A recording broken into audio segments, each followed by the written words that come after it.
அஸ்ஸலாமு அலைக்கும் வரஹ்மத்துல்லாஹி வரகாத்துஹு. பிஸ்மில்லாஹிர் ரஹ்மானிர் ரஹீம். அன்பான சகோதர சகோதரிகளே, எல்லாம் வல்ல அல்லாஹ்வின் நல்லடியார்களே, இன்று நாம் காண இருக்கும் தலைப்பு முதுமை வரும் பின்னே துஆ செய்வோம் முன்னே. மனித வாழ்க்கை 3 பருவங்களை கொண்டது. பிறந்தவுடன் குழந்தை பருவத்தில் இருக்கின்றான். பால்குடி மறக்கின்ற வரை பெற்றோரை முழுமையாக சார்ந்திருக்கின்றான்.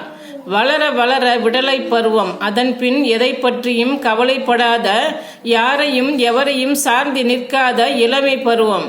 ஒரு 40 வயது வரை அதை அவன் முழுமையாக அனுபவிக்கின்றான்.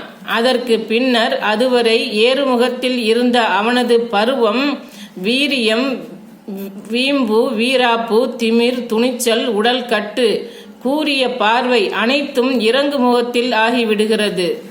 வளர்பிறையாக இருந்தவன் தேய்பிறையாக மாறிவிடுகிறான். தலையில் நரை, பார்வையில் செவிப்புலனில் குறை. துள்ளி குதித்த காலம் போய் தளர்ந்த நடைபோடும் காலம் அவனை தொட்டிக் கொள்கிறது. 2 கால் பிராணியாக இருந்தவன் 3/4 பிராணியாக மாறிவிடுகிறான். இது வயோதிக காலத்தின் நிலையாக மாறிவிடும். அந்த சூழ்நிலைக்கு முன்னால் நாம் எப்படி இருக்க வேண்டும் என்பதை பார்ப்போம். கண்ணில் கண்ணாடி, கையில் கைத்தடி. ஆம், கையில் கைத்தடி, கண்ணில் ஒரு கண்ணாடி. உழு செய்யும் விரல்களை வாயில் உள்ளே விட்டு பல் துலக்கிய காலம் போய் பல் செட்டை கலட்டி கையில் வைத்து கழுவுகின்றான்.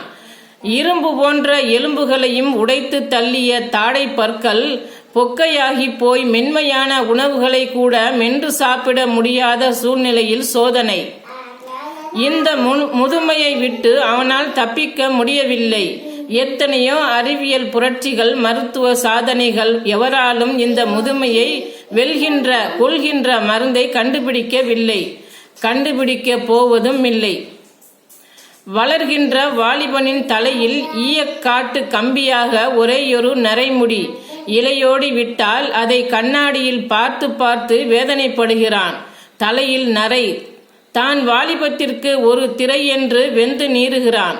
என்ன செய்ய முடியும்? தான் இருக்கும் வயதை விட்டு தாண்டக்கூடாது என்றே நினைக்கின்றான். ஆனால் அவனது வயது, வாழ்நாள் அவனை கேட்காமலேயே தாண்டி செல்கின்றது. வயோதிகத்தின் பக்கம் வலுக்கட்டாயமாக தள்ளிவிடுகிறது. இதுவே மறுமை என்ற ஒன்று இருக்கிறது என்பதை உணர்த்தி கொண்டிருக்கிறது. இதையே அல்லாஹ் திருக்குர்ஆனில் கூறுகிறான். நாம் யாருக்கு வாழ்நாள் அளித்தோமோ அவரை படைப்பில் இறங்கு முகமாக்குகிறோம். இதை அவர்கள் விளங்க மாட்டார்களா? அல் குர்ஆன் அத்தியாயம் 36 வசனம் 68. அஸ்ஸலாமு அலைக்கும் வரஹ்மத்துல்லாஹி வரகாத்துஹு.